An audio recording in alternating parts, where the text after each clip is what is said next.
Aleluia, mifanimerabanao indray izay tao fiangonana Kristy Mbasi Madagasikara amin'ity alakamisy efa 7 ny volana aogositra ity amitiavana indray no zarainay ianao ny rapsodiny famarinana androany izay mitondra lohahevitra hoe manova fiainana ny filazantsara.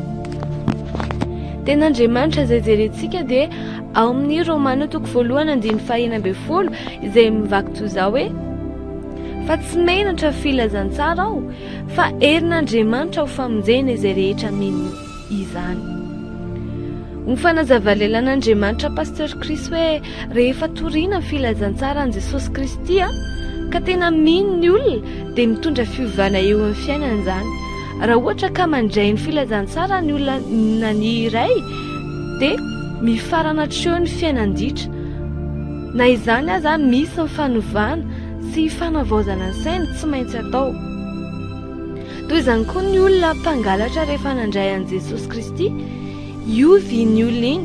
Hoy ny Efesiana 4:7-20 dia mivaky toy izao hoe aoka izay nangalatra tsy hangalatra intsony fa aleo ikely aina ka hiasa tsara amin'ny tanany mba hisy omena izay tsy manana.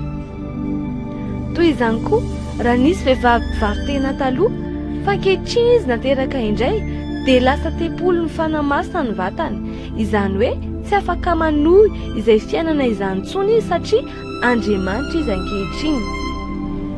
Ka tsy maintsy manome voninahitra an'Andriamanitra amin'ny vatany sy amin'ny fanahiny izy. Tsy maintsy mitady asa mendrika izy araka ny voavakintsika teo amin'ny Efesiana 4:7-20 teo hoe tsy maintsy miasa tsara amin'ny tanany izy fa tsy mety ny fijangajangana. Ankoatran'izany ny olona toy izany dia tsy maintsy ampatsahivina izay zavatra nitranga tamin'ny nanolorany ny fiainana ho an'i Kristy. Nosasana izy sy nohamasinina ary nohamarinina tamin'ny anaran'i Jesosy Tompo sy amin'ny fanahin'Andriamanitra izy ireo. Ao amin'ny Korintana 1:1-9 izany no mahazava-dehibe ny fitoriana ny filazantsara marina. Mamoaka ny olona hiala ao amin'ny maizina ho amin'ny mazava ho amin'ny fafana ny zanak'Andriamanitra. Manova olona izany, mampitatra azy ireo, manafaka azy ireo.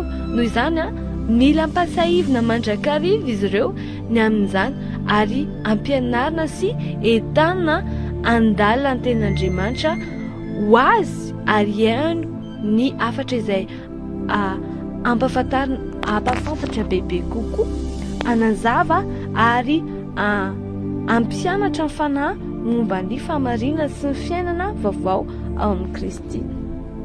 Aleluia.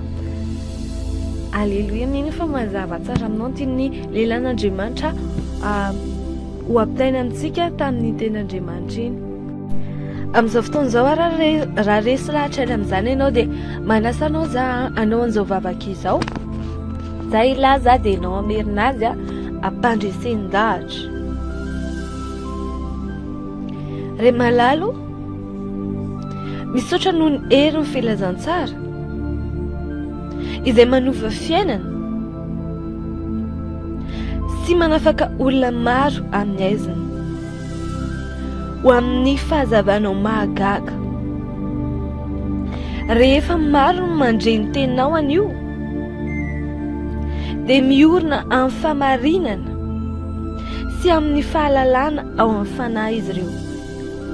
Amin'ny anaran'i Jesosy. Amen. Amen. Amin'izao fotoana izao dia mitsotra anao mandehana amin'ny tontolo andro feno voninahitra sy fitahian'Andriamanitra dia tahian'Andriamanitra tompoko.